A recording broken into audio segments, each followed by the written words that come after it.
Hey guys, Shannon here with Therapy by Shannon, and today we're going to talk about self-care. And we're going to kind of break it down into what self-care is and what self-care isn't. There's a lot of misconceptions out there about self-care, and I don't think a lot of them are intentional misconceptions. But most of the time when we think of self-care, we think about like getting a massage or going on a vacation or going, treating yourself to an extra coffee or something like that throughout your week. But there's a lot of other things that are self-care that we do every day and we just don't really think about. So I'm just going to kind of go through some things again that like self-care is and self-care isn't, and the specific qualities that are all wrapped up in that word self-care. So kind of first thing, self-care is something that's very intentional. So it's like time set aside just for you to focus on you. Sounds pretty self-explanatory, but definitely easier said than done. Most of us would be able to answer yes to the question if someone asked us, like, do you care for yourself? Like, sure, I take care of myself. But if they were to ask us, like, how do you care for yourself on a day-to-day basis? That question is going to stump a lot of us because it's not really something we spend a lot of time thinking about. So you really want to make sure you're intentional with your self-care so you can kind of slow down and answer those questions for yourself. Another thing self-care is that it's necessary for kind of survival as a human living in this high-pressured culture.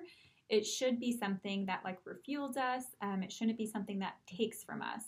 And so kind of like if going for a walk for your self-care is like the biggest dread of your entire day and you cancel on yourself most days, like that's not self-care, like that's a chore.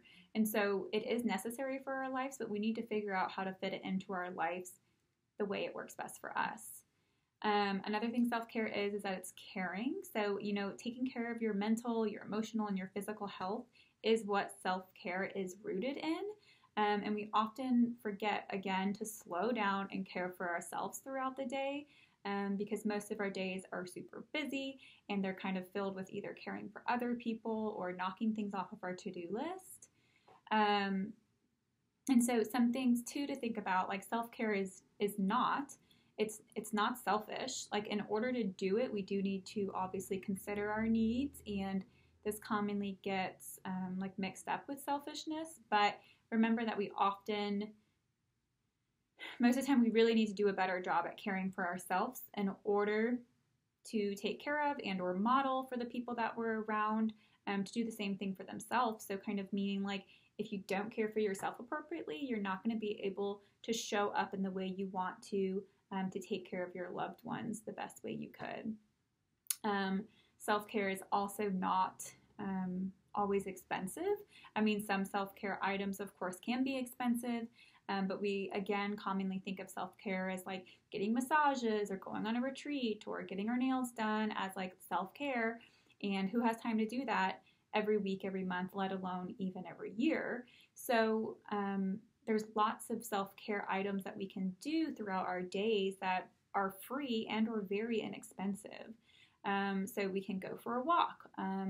Some other kind of things we can do for self-care is maybe setting an appropriate boundary with our work or maybe with a friend or a family member. Drinking water throughout the day, like that is self-care for your bodies.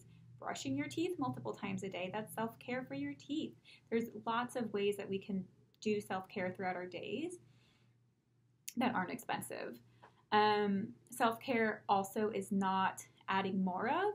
So you shouldn't be forcing yourself to do the self-care items. So it shouldn't be something that you're like dreading at the beginning or dreading at the end of your day. It really should be something that's intentional and integrated throughout your day so it can bring you joy. So if you feel like your self-care that you're putting on your to-do list is always a chore and never gets done, that's because it's adding more to your day. It's not refueling you. You need to rethink what you're putting on your self-care like schedule because it's obviously not working out for you right now, so make some adjustments to make sure it's a little bit more smoother for you. And then the last thing, self-care is not crisis management. Of course, self-care can assist during a crisis, but it's really not intended to only be used when you are like super stressed or super burnt out. Self-care items should be integrated into your days and to your routine to avoid getting to those high levels of stress. And kind of the emotional hardships that often lead to like emotional or physical burnout. But if we integrate self-care throughout our days, we're going to have a lot lower chances of getting to that like burnout, stressed out, freak out phase. And so again, we want to focus on all the things that self-care is to be able to integrate that into our days and our lives and our routines and really just make it a habit in order to have a little bit more balanced care for ourselves and for the others around us. But if you have any questions on self-care, just let me know. You can reach out to me on Facebook or on Instagram at Therapy by Shannon, or check me out on www.therapybyshannon.com. Okay, bye.